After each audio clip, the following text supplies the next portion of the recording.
Hey guys, Max from Fin Chaser here. Today I'm pretty excited to show you our latest creation. It is the Fin Chaser 700 HTA, and this one here is going over to Sanctuary Cove to the boat show there. After the last year or so, we've been selling through Stephen at Amphibious AU.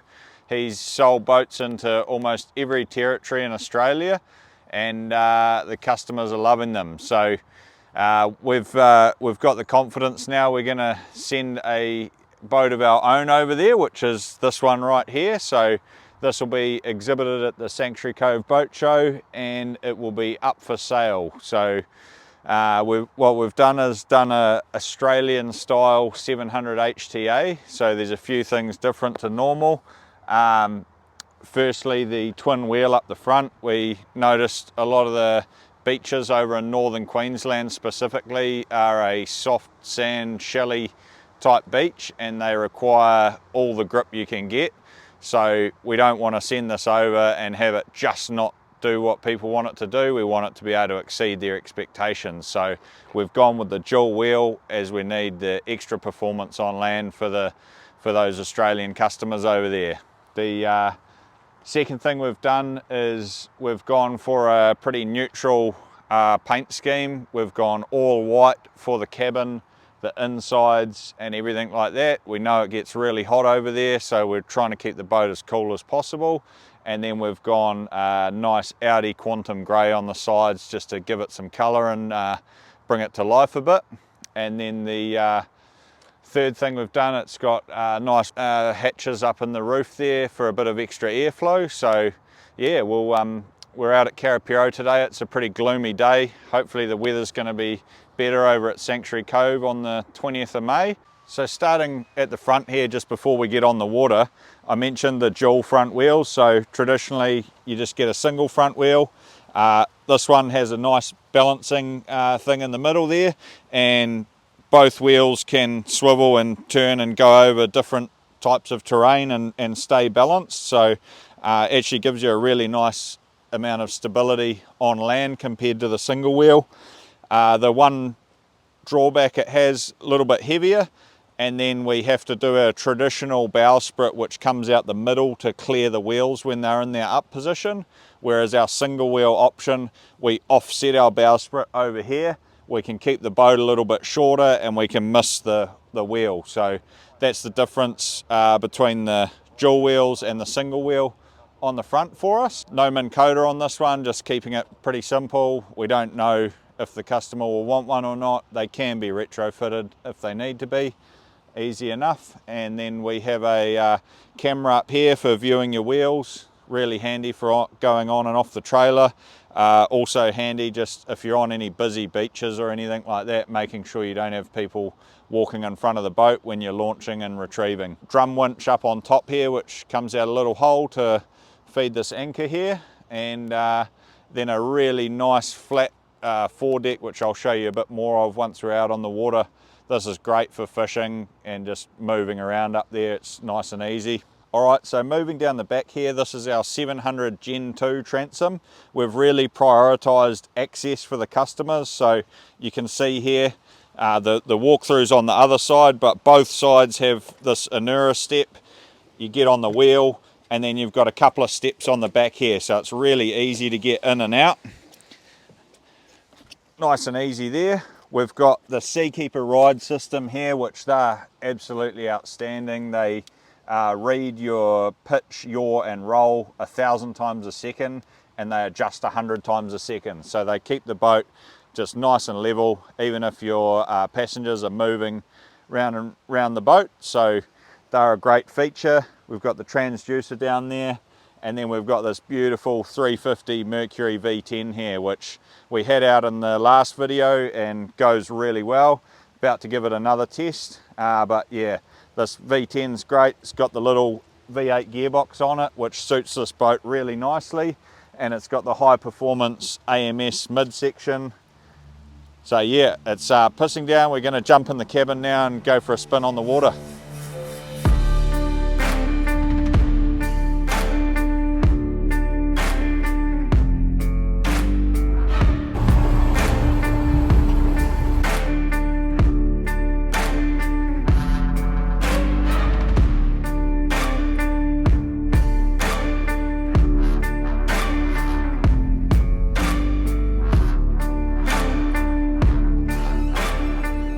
So just out on the water, got the 350 V10 on and going to do a bit of a hole shot, show you guys the performance, how quickly it gets up on the plane, and then we'll do a bit of top end and mid-range sort of stuff, and reiterate the fuel economy stuff that we did the other day.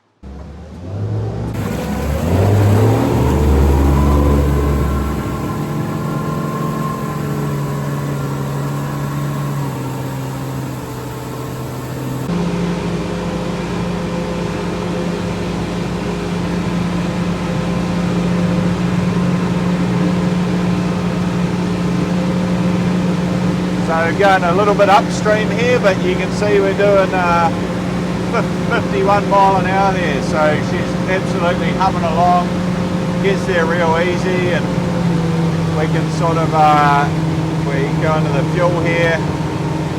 I've pulled back from full throttle there, but it's about 120 litres an hour flat out. So we're just on 30 knots now, and we're using about 53 litres an hour. Just cruising along at 25 knots here roughly, and we're sitting on about 0.6 of a nautical mile per litre.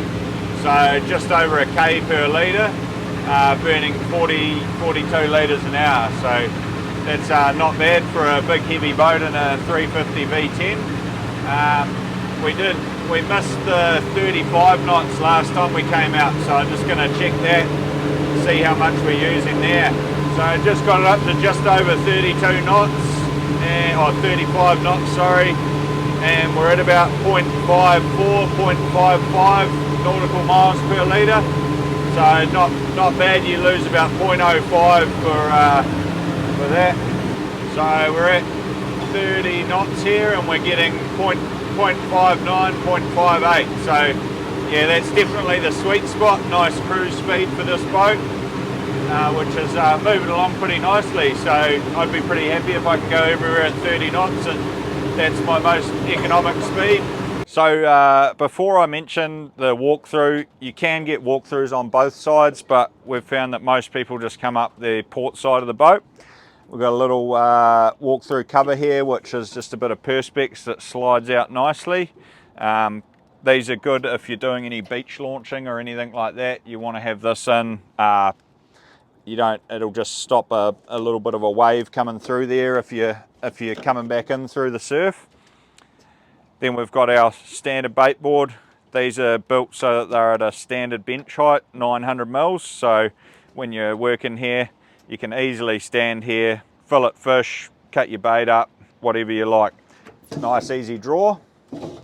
Still needs a bit of finishing. Fin chaser passive live bait tanks. If you've seen our videos, you would have seen us talk about these before. These are great. Same theory as a launcher's passive live bait tank that's out on the duck board. All we've done is bring it inside the boat. So the water will never go over the water line that's on the outside of the boat, and it'll actually fill up. So what I'm going to do, I'll pull out this big middle bung here, and then I can turn the tap on, and that's just going to fill up to waterline level.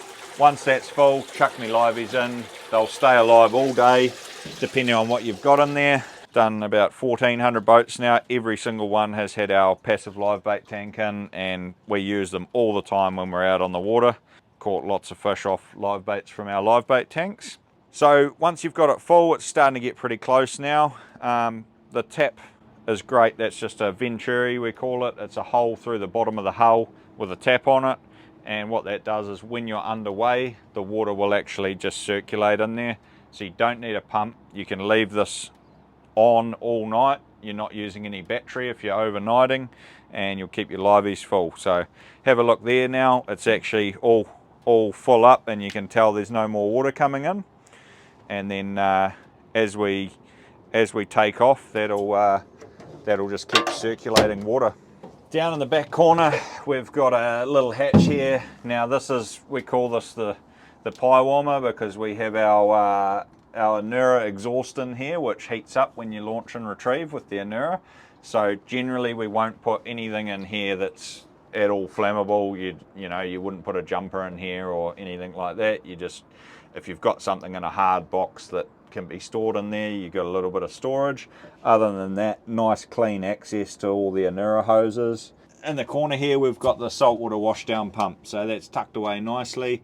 Has a little through hole fitting here, which comes onto a nice hose fitting. So you've got a off on there, as well as a safety off on under here. So that's off, that's on, and then once it's turned on, it pressurizes, pulls salt water through, and you can just spray. So great for washing all the blood off the boat from all the fish that you catch. Another cool thing that we do here is you'll notice we've got a hose fitting on here. So traditionally at the end of the day, you had to get your hose, go out under the boat, shove it up the pipe there, and put some fresh water through it so that you're not leaving salt water in your boat. So we put this little T-junction on here. There's you blank this off, clip your hose on, and then turn this fitting here, and then you can turn your hose on and just pump some fresh water through that to clean it out, make sure your pump doesn't get rusty. So next is our middle hatch. This is a really tidy little rigging area for us. So we have the distribution unit for the Seakeeper rides here. We have the solar controller for the solar panels that are on the roof, and we have the Mercury rigging control unit for the outboard there. Final hatch, this is where your start battery is stored. We push, this has a start and a house, which we squeeze both of them hard in over to the starboard side of the boat, and the reason we do that is to counteract some of the weight from the Anura system that's on the port side of the boat. In here, a whole lot of circuit breakers which are all tidily labelled for your different things, and your isolator switch for on and off. So that's really accessible, nicely labelled and easy to use. So I mentioned before, this area up the front is really easy to stand up on and walk around on. So I fish on this all the time. Just get up here, cast your soft baits. Once you're hooked up, you can walk back down the side, which is nice and easy. Other things up here, we've got a floodlight on the hardtop there, lighting things up at night, coming into harbour. Those are great. We've got the top of our hatches we talked about before. They open up and they let a whole lot of air in for you. Got two 140 watt solar panels, so that's giving you 280 watts of solar, which just keeps your batteries topped up. Great when you've got something like a 12 volt fridge, which we've got here, which will run all day, and in the hot weather use quite a bit of power. So this will just keep everything topped up. The hotter it is, generally the more sun you have, so the more your batteries will be topped up. We've got a VHF aerial, our GPS puck, anchor light, and the Mercury autopilot puck there, and then we've got the AM/FM aerial on the other side. And another great feature which really suits the Australian climate is this sunshade that we've got here. So that just gives you another 600 or 700 mils of sun protection, and today rain protection for us as well. Makes the cockpit feel a little bit bigger, the hardtop feel a bit bigger. So yeah, that's really cool. It is removable, so you can pop the pins and unzip the cover and pull it out, or you can also slide it in further as well if you're just trying to push it out of the way. Most people will just leave them out all the time, or pull them out completely and leave them at home if they don't want to use them. So coming into the cockpit area, we've got that 12 volt fridge that I was talking about, Dometic one, and it slides out. You fill it up, and I believe there's a little freezer area in here as well. That just pulls down, so you can keep a few things frozen in there. Slide that back in. On this side, this box has the Briggs & Stratton Anura system in there, so both the motor and the hydraulic pump and all the valves and everything are in there. Passenger seat, which has a slide to go forward, back, and also around here you can spin it around. So say I want to sit here and talk to the driver, sit there, chuck my feet up, can kind of look out the back or out the front. Really handy to be able to spin those around. Over here USB and cigarette lighter, so generally you'll just run another cigarette lighter to USB converter, but power over here so passengers can charge their phones or their GoPros or whatever they've got there. We've got sliding windows both sides, and also our roof vents that we talked about. So just pop these up, you can twist the little thing and you can hold them up, and then that's just going to funnel air straight in at the driver and the passenger. So they're a great addition for our boats going to Australia. Up the top here, while we're up here, we've got that Fusion stereo, nice Bluetooth stereo, a couple of good speakers at the back there. Oh, we've got the radio cranking, and then your VHF to keep you safe. GME, well-known brand, do a good job, nice and simple. On, off, change your channel, volume up and down. Moving into the helm area, massive big dash. I love this because you can store a whole lot of stuff up here. If you've got containers of jigs or paperwork that you need to keep dry for a fishing tournament or anything you like, up there, won't slide off, on a nice carpeted bit, so it's not going to get scratched. You've got cup holders here, chuck your phone in, chuck your beers in, whatever you like, and more power here. So another USB, couple of USB ports and a cigarette lighter port. We do customize those for people if they have USB-C or USB-A preferences. Sitting down, same thing, slide forward and back, swivel to turn it around. We've got a Lawrence HDS 16 here, nice big sounder. We'll have the appropriate chart, which I believe this has got a Queensland chart going into it. So the sounder gets used for a whole lot of things. You've got your chart and your sonar, which you've seen already, side scan, down scan, the video, which is really cool for seeing where your front wheels are, and then also the mercury gauges, which are hooked up through not only this Vessel View 502 but also the Lawrence sounder. So at the moment we've got the same screens on both of them. They work the same, so you can use both of them however you like. They've got a great fuel system, so you can reset the fuel used. We started with 300 litres, so it knows that we're down to 367 now. It counts backwards for you based on what the engine's actually using, so you just tell it, hey, I've filled up, go back to 300, and then it does that for you. Really easy autopilot, just hit that button there and then hit heading. Autopilot's active there, and then you can just tap 10 degrees that way, 10 degrees that way, or 1 if you prefer just doing a small movement, and that'll work at slow speed, high speed. It won't work on land because the outboard has to be on for it to work, so unfortunately we can't trick that to give you autopilot on land as well. And then we've got the Seakeeper ride system. Once it's on auto, you basically don't use it, but you can change it to manual here, and then you can put your tabs down, which you can see there, or you can put them up, or you can tilt to the right or tilt to the left, and you can see it does the opposite tab to the button that you push. So it's kind of worked out that if you think of the arrows as the vessel, I want to go nose down, it gives you nose down, nose up, gives you nose up, or generally you'll just leave it on auto. So that's those Seakeepers. Like I said, they're really cool. They make a huge difference, especially when you're in rough water. They just really come into their own. Over here we've got our Anura gauge. The Gen 3 one is really cool. It shows you up here if you've got wheels up here for the blue.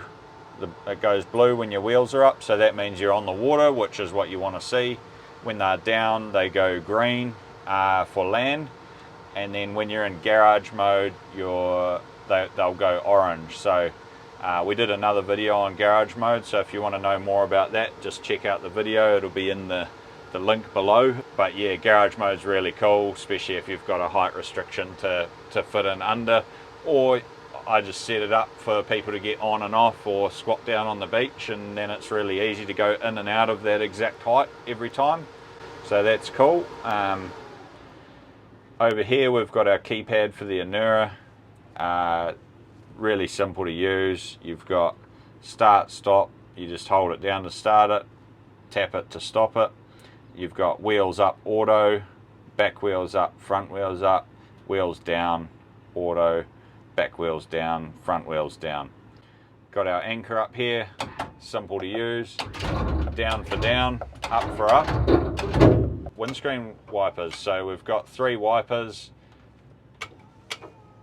They're all switched individually, so you can just do one or the other, or you can have all 3 running at the same time.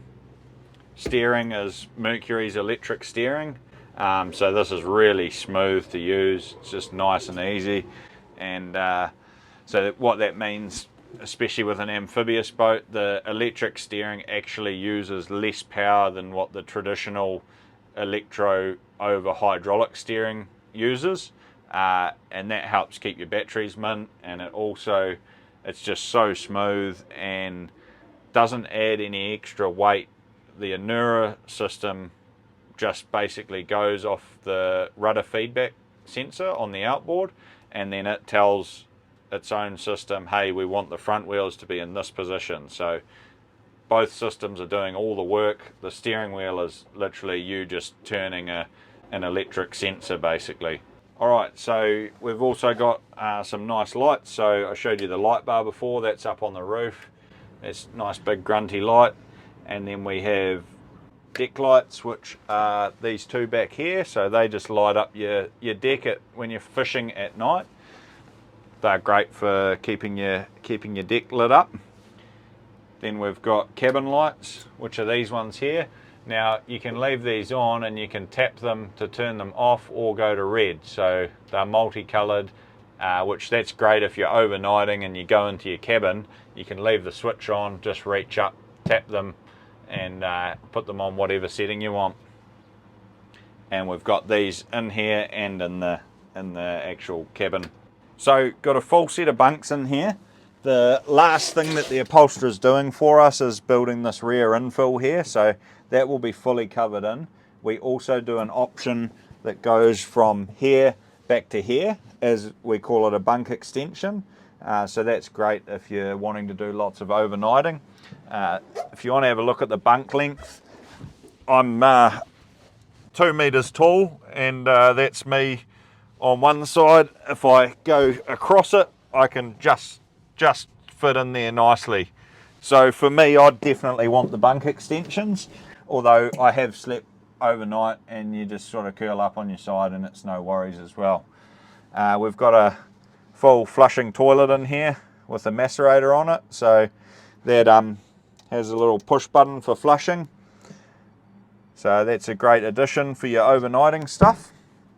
And then you can obviously use this area for storage under both bunks for storage as well. Nice big area in there, store all your bags and everything. So yeah, we're gonna pull her out of the water now, and we'll see you at the Sanctuary Cove Boat Show.